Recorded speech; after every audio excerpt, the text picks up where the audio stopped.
ਦੋਸਤਾਂ ਨੂੰ ਭਾਈਆਂ ਨੂੰ मैं अज तुहाडे नाल गल करना चाह रहा कि मैं जिस जगह ते इस टाइम मौजूद खलोते हाँ ये कड़ियां वाला रोड है।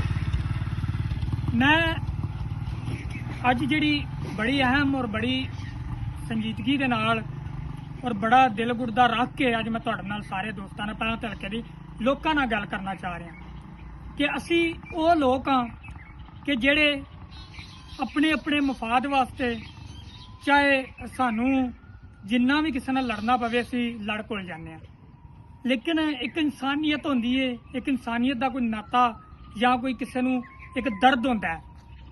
मैं अज फिर तुहानूं दोबारा दस्सण लगा कि कड़ियां वाला रोड है। यह रोड जिहड़ा वे जलालपुर जट्टां दमेला चौक तो लैके तोड़ कड़ियां वाले तक अज 2 साल हो गए ने पट्टिया पे है और इहदे नाल लोकां नू माली तौर ते भी जिसमानी तौर ते भी और लोकां दीयां गड्डियां दा लोकां दा ਜਿਹੜਾ ਨੁਕਸਾਨ ਹੋਇਆ ਉਹਦਾ ਕੋਈ ਮਤਲਬ ਕਿਸੇ ਬੰਦੇ ਉਹਦੀ ਕੋਈ ਪੈਰਵਦਾਰੀ ਨਹੀਂ ਕਰਨੀ ਹੈ ਤੇ ਨਾ ਕਿਸੇ ਬੰਦੇ ਨੇ ਉਹ ਕਹਿ ਲੋ ਕਿ ਬੰਦੇ ਨੇ ਮਤਲਬ ਇਹ ਗੱਲ ਕਰਨ ਦਾ ਕਿ ਕਿਸੇ ਬੰਦੇ ਕਿਸੇ ਵਾਸਤੇ ਕੋਈ ਆਵਾਜ਼ ਉਠਾਈ ਹੋਵੇ। ਅੱਜ ਬੜੇ ਮਜਬੂਰੀ ਦੇ ਨਾਲ ਤੇ ਬੜੀ ਜਿਹੜਾ ਵੀ ਦਿਲ ਹਾਰਡ ਕਰਕੇ ਤੇ ਅੱਜ ਮੈਂ ਵੀਡੀਓ ਜਿਹੜੀ ਇਹ ਰਿਕਾਰਡ ਕਰਾ ਰਿਹਾ। ਮੋਟਰਸਾਈਕਲ ਬਾਈਕ ਗੁਜ਼ਰ ਰਹੇ ਨੇ।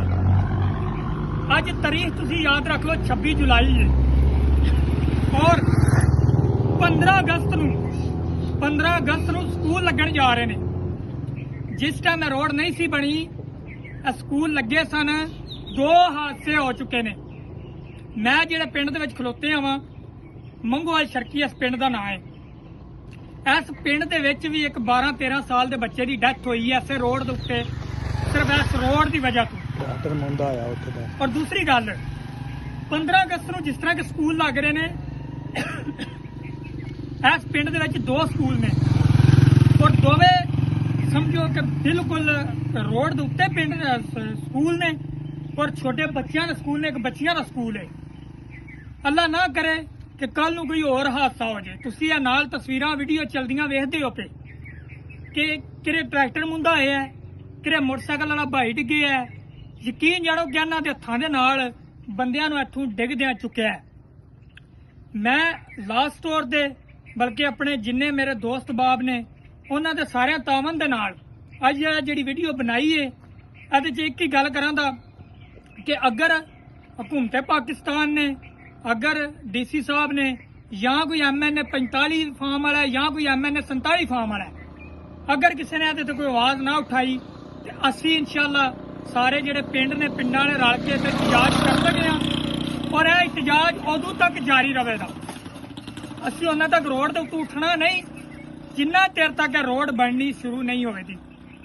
और यह नहीं कि तुसी आओ ते लुक पा के ते टुर जाओ ते इंज भी असां कोई नहीं जान देना। इस बारी यह भी नाल गल है, सानू रोड चाहिदी है जिहड़ी बिल्कुल सही रोड होवे और इस रोड नूं 15 अगस्त तो पहला बच्चों का स्कूल लगन तो पहला यह रोड नूं शुरू किया जाए।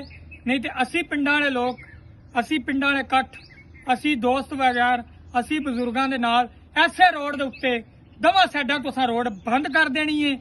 असी अपना मुतालबा साडा सिर्फ यही है कि जिन्ना जल्दी हो सके इस रोड नूं बनाओ।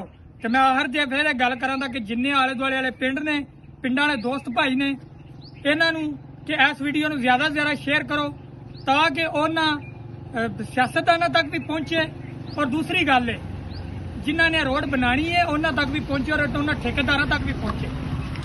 बड़ी मेहरबानी तुहाडी इस वीडियो नूं ज़्यादा से ज़्यादा शेयर करो ताकि यह रोड का काम जल्द शुरू होवे।